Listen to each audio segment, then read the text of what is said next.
Hello दोस्तों, आज की वीडियो में हम लोग करेंगे बाल विकास के क्वेश्चंस। पिछली वीडियो में 3 वीडियो में हम लोग 100 क्वेश्चंस कर चुके हैं। तो आज ये चौथी वीडियो है, इसमें हम लोग 101 से स्टार्ट करेंगे। तो फर्स्ट क्वेश्चन है, बालक का विकास परिणाम है वंशानुक्रम का, वातावरण का, वंशानुक्रम तथा वातावरण की अंतःक्रिया का, या फिर आर्थिक कारकों का। तो इस क्वेश्चन का ऑप्शन नंबर सी सही है, वंशानुक्रम तथा वातावरण की आंतरिक क्रिया का। बालक का जो विकास होता है वो वंशानुक्रम तथा वातावरण की अंतःक्रिया का परिणाम होता है। नेक्स्ट, विकास कभी ना समाप्त होने वाली प्रक्रिया है, यह विचार किससे संबंधित है? विकास कभी ना समाप्त होने वाली प्रक्रिया है, किससे संबंधित है? एकीकरण का सिद्धांत, अंतःक्रिया का सिद्धांत, अंतःसंबंध का सिद्धांत, या फिर निरंतरता का सिद्धांत। विकास कभी ना समाप्त होने वाली प्रक्रिया है, या फिर इसको हम बोल सकते हैं विकास जो होता है जीवन पर्यंत चलने वाली प्रक्रिया है। तो ये विचार जो है ये निरंतरता के सिद्धांत से संबंधित है। ऑप्शन नंबर डी करेक्ट है, निरंतरता का सिद्धांत। नेक्स्ट, व्यक्तिगत शिक्षार्थी एक दूसरे से में भिन्न होते हैं। किस में भिन्न होते हैं? व्यक्तिगत शिक्षार्थी वृद्धि व विकास के सिद्धांतों, विकास की दर, या फिर विकास के क्रम में, या फिर विकास की सामान्य क्षमता में। तो इस क्वेश्चन का ऑप्शन नंबर बी सही है, विकास की दर में। व्यक्तिगत शिक्षार्थी जो होते हैं एक दूसरे से विकास की दर में भिन्न भिन्न होते हैं। नेक्स्ट, लॉरेंस कोहलबर्ग विकास के क्षेत्र में शोध के लिए जाने जाते हैं। लॉरेंस कोहलबर्ग ने विकास के क्षेत्र में क्या शोध किया था? किसके बारे में जाने जाते हैं? संज्ञानात्मक, शारीरिक, या फिर गामक, या फिर नैतिक। तो इस क्वेश्चन का ऑप्शन नंबर डी सही है, लॉरेंस कोहलबर्ग जो है उन्होंने नैतिक विकास के बारे में शोध किया है। नेक्स्ट, मैकडूगल के अनुसार मूल प्रवृत्ति जिज्ञासा का संवेग कौन सा है? भय, घृणा, आश्चर्य, फिर भूख। तो मैकडूगल के अनुसार मूल प्रवृत्ति जिज्ञासा का संवेग जो है वो आश्चर्य है। तो इस क्वेश्चन का ऑप्शन नंबर सी सही है, आश्चर्य। नेक्स्ट, एक अध्यापक की दृष्टि में कौन सा कथन सर्वोत्तम है? एक बच्चा सीख सकता है, प्रत्येक बच्चा सीख सकता है, कुछ बच्चे सीख सकते हैं, अधिकतर बच्चे सीख सकते हैं, बहुत कम बच्चे सीख सकते हैं। तो इस क्वेश्चन का ऑप्शन नंबर ए राइट है, प्रत्येक बच्चा सीख सकता है। ये अध्यापक की दृष्टि में एक सर्वोत्तम कथन है। नेक्स्ट, मनुष्य जीवन का आरंभ मूलतः घटित होता है 2 कोष से, केवल 1 कोष से, कई कोष से, या कोई कोष नहीं। मनुष्य जीवन का जो आरंभ होता है वो सिर्फ केवल 1 कोष से ही घटित होता है, 1 कोष से। नेक्स्ट, गामक विकास से हमारा तात्पर्य मांसपेशियों के विकास से तथा पैरों के उचित उपयोग से है। गामक विकास से हमारा तात्पर्य मांसपेशियों के विकास तथा पैरों के उचित उपयोग से है। मस्तिष्क और आत्मा, अधिगम और शिक्षा, प्रशिक्षण और अधिगम, शक्ति और गति।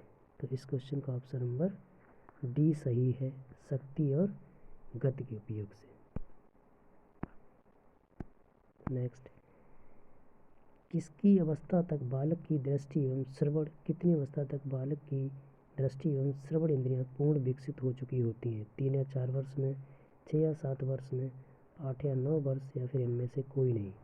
तो 8 या 9 वर्ष की अवस्था में बालक की दृष्टि एवं श्रवण इंद्रियां पूर्ण विकसित हो चुकती हैं। ऑप्शन नंबर सी राइट है। इस अवस्था में बालक में नई खोज करने की और घूमने की प्रवृत्ति बहुत अधिक बढ़ जाती है। शैशवावस्था में, उत्तर बाल्यावस्था में, किशोरावस्था में, या फिर प्रौढ़ावस्था में।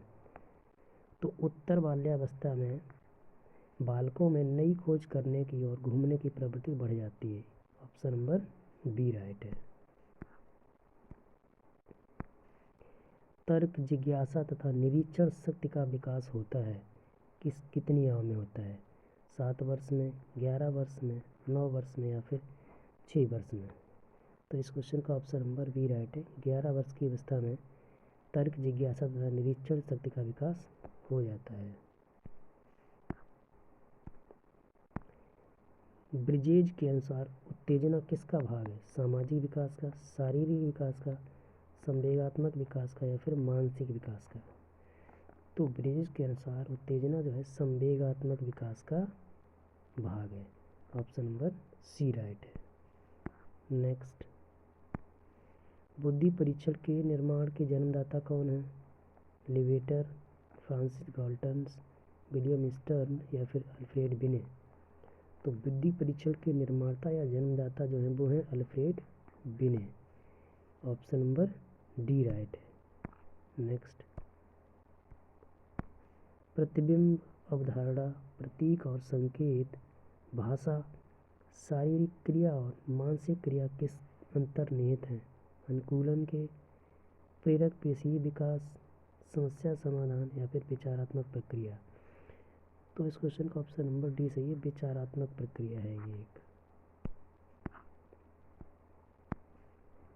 छोटा शिशु खिलौने तथा अन्य वस्तुओं को फेंक कर उसके भागों को अलग अलग करके किस भाव को दर्शाता है?